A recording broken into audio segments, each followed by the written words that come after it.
Bonjour mon frère, bonjour ma soeur. J'espère que vous portez bien. Bienvenue encore à notre nouvelle édition, notre nouvel épisode de Racontons la Bible ou la Bible racontée. Nous allons aujourd'hui nous focaliser, résumer les chapitres 17 jusqu'à 20-21 selon les cas. Et je voudrais rester un peu dans les limites de temps. Donc nous avons vu à la fin du chapitre 16 comment Agar a mis naissance à Ismaël. Et la Bible nous dit qu'à ce moment-là, Abraham avait 86 ans. Maintenant, le chapitre 17 montre comment Dieu vient encore à Abraham. À ce moment, Abraham a 99 ans. Dieu apparaît encore devant lui. Et il rappelle encore pratiquement toutes les exigences et les promesses qu'il lui a faites. Il lui dit, je suis le Dieu Tout-Puissant. Marche devant moi, sois intègre, reste fidèle. Et comme je te l'ai dit, par mon alliance que j'ai avec toi, tu seras le père d'une très grande nation. À partir de maintenant, ton nom n'est plus Abraham, ton nom devient Abraham, parce que je te rends père des nations, je te rends fécond à l'infini. J'établis une alliance avec toi et tes fils et les générations après toi. C'est une alliance perpétuelle. Je vais donner à ta descendance tout ce pays que tu vois là et même au-delà. Maintenant, l'alliance que je fais avec toi va se symboliser par aussi physiquement. Elle est spirituelle, mais elle se symbolisera aussi physiquement par la circoncision. Tous les enfants qui sont pas avec toi, de 8 ans, à partir de 8 ans jusqu'en haut, de 8 jours jusqu'en haut, devront être circoncis. Que ces enfants soient les enfants qui sont issus de toi, qui sont de ton sang, qui sont de ta famille, que ce soit les enfants qui sont les enfants de tes esclaves, de tes servants, tous devront se circoncire. Celui qui ne se circoncira pas, ce sera une violation de mon alliance et il devrait être retranché. Maintenant, il lui dit, je te bénirai. Également, Sarah, ta femme, Sarai ne va plus s'appeler Sarai. Dorénavant, elle va s'appeler Sarah, parce que je fais d'elle également la mère d'une grande nation, d'une grande progéniture. Des nations, des rois, des peuples vont sortir d'elle. C'est à ce moment-là que Abraham se dit, mais écoute, j'ai 99 ans, ma femme est vieille. Comment se fait-il se faire qu'elle aura des enfants? Et il a donc eu peur en lui que, mais peut-être que Dieu va en fait va reprendre Ismaël qui m'a donné avec Agar. Et Dieu lui dit non. Ismaël va continuer de vivre. Lui aussi, il sera fécond, il aura une grande descendance. Il a 12 grands princes qui viendront de lui. Et il sera une grande nation. Mais, l'alliance que je fais avec toi, ça sera avec ton fils Isaac. Isaac, qui est l'enfant que ta femme Sarah te donnera dans 1 an, c'est-à-dire dans 1 an pratiquement. C'est l'enfant qui viendra de toi. Donc il lui rassure, Dieu lui rassure que je te donnerai cet enfant. Et c'est ainsi que Abraham a donc pris tous les enfants, tous les mâles, tous les hommes de 8 ans en montant, et lui-même ont été circoncis dès ce jour-là, en signe de l'alliance que Dieu a demandé de faire avec lui. Maintenant, après un certain temps, Abraham était assis où il était dans cette zone à côté des chiens de Mamré. Et il a vu 3 hommes qui passaient. Et spirituellement, il a reconnu que ces personnes-là ne sont pas des personnes simples. Il a donc couru vers eux et il leur a demandé de ne pas passer, de ne pas traverser sans s'arrêter chez lui et qu'il allait les servir à manger, etc. Donc il a insisté, ils sont venus à lui. Il est allé vers sa femme Sarah. À ce moment, c'est même plus Sarah, c'est Sarah. Lui n'est plus Abraham, il est Abraham. il a levé à sa femme, elle a dit, écoute, tout rapidement, fais la nourriture, etc. Elle aussi, elle s'est soumise comme elle était. Elle a fait la nourriture, ils ont tué un veau, ils ont fait de la crème, etc., etc., etc. Ils ont servi. Et l'une des personnes, c'était en fait des anges, qui venaient avec le sceau de Dieu, lui dit que ta femme sera dans un an, à cette même époque, elle aura un enfant. Et la femme, Sarah, a entendu de l'autre côté de la tente. Elle dit, mais elle a commencé à réclamer si c'est possible que à nos âges que nous avons aujourd'hui, nous puissions avoir des enfants. Et puis même, est-ce que nous avons encore des désirs l'un vis-à-vis de l'autre? Il a donc demandé à Abraham, pourquoi ta femme rit quand elle dit que est-ce que j'aurais vraiment un enfant, moi qui suis vieille? Et l'ange lui dit, y a-t-il quelque chose qui soit véritablement étonnant de la part de Dieu? Donc c'est ainsi qu'ils ont fait. Finalement, ces personnes après, c'est vrai que Sarah a dit non, je parie, etc., mais parce qu'elle avait peur. Maintenant, ces personnes sont donc levées et ils ont commencé à partir, parce qu'en fait, ils sont en train de traverser pour la mission. Mais ils se sont dit, mais écoute, Dieu s'est dit, mais est-ce que je dois cacher à Abraham ce que j'ai l'intention de faire?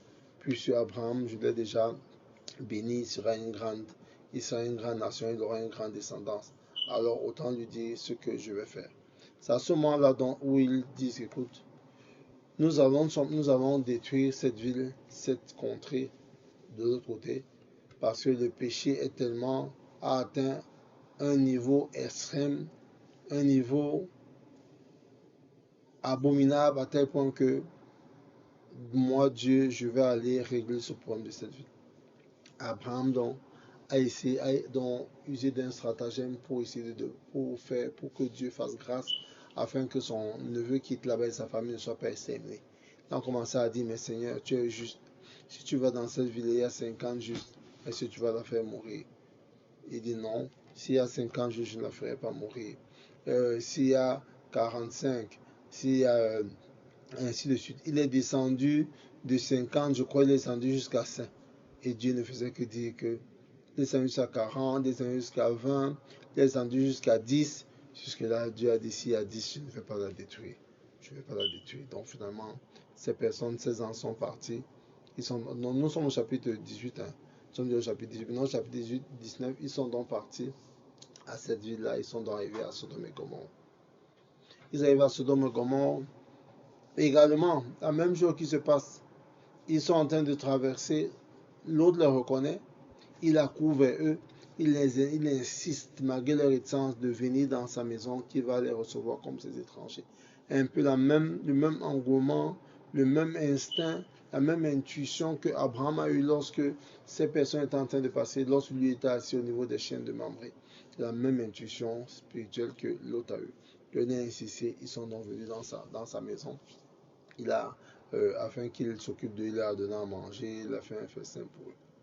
Et surtout que les mauvaises personnes de la ville, comme c'est une ville de pêcheurs, ont accouru qu'écoutez, il y a 3 personnes qui sont venues dans cette maison, dans la ville aujourd'hui, sont chez l'autre, cet étranger-là, dont nous allons les souiller. C'était des personnes qui avaient des relations contre nature, comme vous savez. Nous allons les souiller. Donc ils ont dit, écoute, ouvre la porte, fais sortir ces personnes afin que nous les connaissions. L'autre a insisté, non, ne faites pas cela, ces personnes sont venues comme des étrangers sur moi, je vous en prie, ne les souillez pas, etc. etc. C'est-à-dire, curieusement, l'autre, sans connaître ces personnes, a vraiment pris la défense de ces anges-là. Ces gens ont insisté, disant que, mais qu'est-ce qui se passe?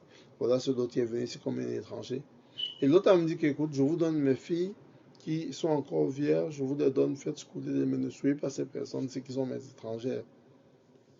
Ces personnes ont insisté. Finalement, ils ont dit, écoutez, on va même en fait faire pire à toi. Et ils sont avancés maintenant pour briser la porte, mais les anges ont frappé ces personnes d'aveuglement, à tel point qu'ils n'ont même pu voir l'entrée de la porte, l'entrée de la maison, etc. etc., etc. Ils ont donc arrêté avec cette entreprise d'aller souiller les anges ou alors de faire du mal à l'autre et à sa maison. Et après donc cela, les anges disent donc maintenant à l'autre, écoute, nous allons détruire cet endroit où tu te trouves, nous allons le détruire complètement. sors de cette maison, prends toutes tes affaires, prends ta famille et sortez. L'autre pensait que c'est la blague, mettez-vous à sa place. Mais les anges ont insisté. Et il a donc finalement compris. Il leur dit, écoute, va dans cette ville. Il a encore dit, mais écoutez, cette ville est petite et elle est proche. Si vous commencez la descente va également arriver là-bas, etc. Donc les anges ont fait des faveurs, lui ont donné du temps pour qu'il essaie d'aller le plus loin possible. Mais ils lui ont donné cette exigence que ne regarde pas derrière toi. Ne regarde pas derrière toi. Et ils sont donc partis. Il est donc parti avec sa femme et ses enfants et tout ce qui lui appartenait. Ils sont donc partis pour échapper à la destruction de la ville. Donc après cela, donc, quand il était à une bonne distance, la femme de l'autre, malheureusement, elle a regardé derrière et nous savons qu'elle est devenue une statue de sel parce qu'elle a désobéi. Donc eux, ils ont continué. Et voilà donc que le feu est descendu du ciel et a embrasé les villes de Sodome, Gomorrhe et toutes ces zones environnantes. Donc c'est comme ça donc que l'autre et sa famille, le reste de sa famille, excepté sa femme, ont été sauvés, sont partis, se sont établis quelque part. Ils sont établis quelque part à un moment donné. Voilà donc que lui aussi, il boit comme l'a fait son ancêtre des générations, beaucoup de générations avant, qui était Noé. Il a bu et ces filles même non, en fait, c'est les filles qui l'ont même fait boire parce que les filles disaient, mais voilà, nous sommes dans cette zone, s'il n'y a pas d'homme, comment on va faire, etc. Elles ont donc envoûté leur père par la boisson. Et c'était deux filles, l'une et l'autre, l'une après l'autre, a eu des rapports avec leur père, l'autre. Et il en est sorti des enfants. Pour l'aîné, le premier qui est sorti s'appelait Moab. Et le second qui est sorti de l'autre fille, sa petite soeur, c'était Ben-Ami. Donc nous allons rencontrer par la suite que de ces enfants sont nés, les enfants sont devenus les ancêtres ou bien les aïeux des Ammonites et les aïeux des Moabites pour les uns et pour les autres.